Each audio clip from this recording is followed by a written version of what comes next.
सुप्रभात बच्चों, आप सब अच्छे हो ना। बच्चों, आज मैं आपको फिर से हिंदी सिखाने आ गई। समझदार नन्ही लेसन 3। ये लेसन तो आपको अच्छे से समझ में आ गया होगा। और अब मैं आपको आज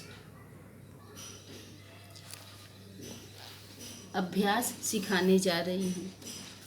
नेक्स्ट क्लास में मैं आपको शब्दार्थ और मुहावरा होमवर्क में लिखने दी थी, और आज मैं आपको अभ्यास सिखा रही हूँ।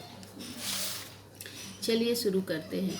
निम्नलिखित वाक्य किसने किससे कहा और क्यों बताइए। फर्स्ट, माँ मैं अपनी गंदी आदत छुड़ा कर रहूँगी। ये किसने बोला? नन्ही ने माँ को बताया। किसने किसको कहा? नन्ही ने माँ को कहा। दूसरा, क्या करूँ, डंक मारना मेरा स्वभाव है। क्या करूँ, डंक मारना मेरा स्वभाव है। किसने किससे कहा? बिच्छू ने नन्ही से कहा। थर्ड, तुम यह गंदी आदत छोड़ दो, नहीं तो मुसीबत में कोई तुम्हारी मदद नहीं करेगा। ये वाक्य कौन बोलता है? नन्ही बोलती है। किसको? बिच्छू को। फोर्थ नंबर, भलाई करना मेरा स्वभाव है। ये वाक्य कौन बोला? बत्तख बोलती है। बत्तख, नन्ही बत्तख है ना, वो बोलती है बिच्छू को। फिफ्थ, मैं वचन देता हूँ कि अब मैं किसी निर्दोष जीव को डंक नहीं मारूंगा। ये वाक्य बिच्छू बोलता है नन्ही को। नेक्स्ट क्वेश्चन 2, यदि तुम नन्ही की जगह होते तो बिच्छू के साथ कैसा बर्ताव करते, सोचकर कहिए।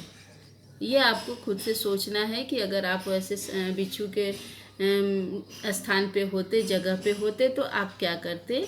ये खुद से सोचना है, और आपस में भाई, मम्मी, पापा किसी के साथ डिस्कशन कर सकते, इसके बारे में बातचीत कर सकते हो। अब देखो स्वाध्याय। क्वेश्चन 1, निम्नलिखित प्रश्नों के उत्तर लिखिए। फर्स्ट, नन्ही कौन थी? नन्ही बत्तख थी। सेकेंड, बिच्छू कहाँ फंस गया था? बिच्छू दलदल में फंस गया था। थर्ड, बिच्छू को क्यों पछतावा हुआ? बिच्छू को अपनी गलती का एहसास हुआ होने पर उसे पछतावा हुआ। फोर्थ, नन्ही ने क्या निश्चय किया? नन्ही ने निश्चय किया कि बिच्छू की गंदी आदत को छुड़ा कर रहूंगी। फिफ्थ है, नन्ही ने बिच्छू को क्यों बचाया? नन्ही का स्वभाव था भलाई करना, इसलिए वो बिच्छू को बचाई। 6 है, बिच्छू के स्वभाव के बारे में माँ ने नन्ही से क्या कहा? नन्ही की माँ बोली वो अपनी गंदी आदत का गुलाम है, इसलिए वो बार बार वो वैसा ही करेगा जो उसका आदत है। 7, नन्ही ने अपने स्वभाव के बारे में क्या कहा? नन्ही बोली मेरा स्वभाव है सबको भलाई करना, इसलिए मैं हमेशा भलाई करूँगी। अगर मेरे साथ कोई बुराई करेगा फिर भी मैं भलाई करूँगी। पेज टर्न करो, पेज नंबर 18। सेकेंड, घटनाओं को उनके सही क्रम में लिखिए। देखो यहाँ सही क्रम में हम लिख दिए हैं। सबसे पहले क्या है?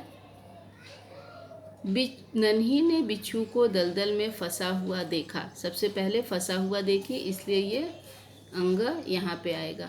फिर नन्ही ने बिच्छू को दलदल से निकालकर सूखे स्थान पर रख दिया। फंसा हुआ देखा, उसके बाद दलदल से निकाला, इसलिए ये सेकेंड वाले में। फिर बिच्छू ने नन्ही को डंक मार दिया। उसको निकालने के बाद भी बिच्छू क्या किया? डंक मारता है, इसलिए थर्ड नंबर में होगा। फिर नन्ही अपनी माँ के पास चली गई। बिच्छू को निकालने के बाद फिर वो अपनी माँ के पास चली जाती है, इसलिए यहाँ। फर्स्ट वाला लास्ट में। नन्ही बिच्छू की आवाज़ सुनकर दौड़ती आ गई। दोबारे से जब बिच्छू बुलाता है फिर भी नन्ही दौड़ के आ जाती है उसके पास। ये भी आपको नोटबुक में लिखना है। अब देखिए इधर एक पिक्चर है, एक चित्र है। देखो, नीचे दिए गए चित्रों को देखकर दो दो वाक्य लिखिए और कहानी बनाइए। अब ये चित्र को देखना है और आपको खुद से कहानी बनाना है। जैसे पहले चित्र में क्या है, नदी है, नदी के किनारे में एक मोटा सा पेड़ है, पेड़ के ऊपर एक कबूतर बैठा है और ये कबूतर ऊपर से ये चींटी को देख रहा है। चींटी पानी की धारा में बह रही है और ये देख रहा है। फिर दूसरे चित्र में क्या करता है, कबूतर चींटी की सहायता करने के लिए एक पत्ता नदी में फेंक देता है और वो पत्ता पर वो चींटी बैठ जाती है और कबूतर उसे निकाल लेता है, नदी से डूबने से उसको बचा लेता है। तीसरा चित्र में देखो, यहाँ दिया है कि चींटी अभी पेड़ के नीचे बैठी है और कबूतर पेड़ के ऊपर बैठा है। यहाँ पर एक शिकारी शिकार करने आया है और वो कबूतर को देखकर उसके ऊपर गोली चलाने वाला होता है और ये चींटी नीचे से देख रही है। फिर चौथा चित्र में क्या है, चौथे चित्र में है कि कबूतर चींटी देखती है और चींटी काट लेती है उसके पैर में, जिससे वो शिकारी जोर से चिल्लाता है। जोर से चिल्लाता है तो कबूतर उड़ जाती है और भाग जाती है और इस तरह से ये चींटी कबूतर का सहायता करता है उसके जान बचाने में। जैसे पहले कबूतर ने चींटी को बचाया था, उसी तरह से चींटी भी कबूतर को बचा लेती है। पेज नंबर 20 में है एक और चित्र है। नीचे दिए गए चित्र को देखकर बताइए कि इसके बाद क्या क्या हुआ होगा। अब ये चित्र को आपको देखना है और देखकर ये कहानी यहाँ पे लिखना है। ये काम आपको खुद से करना है चित्र को देखकर।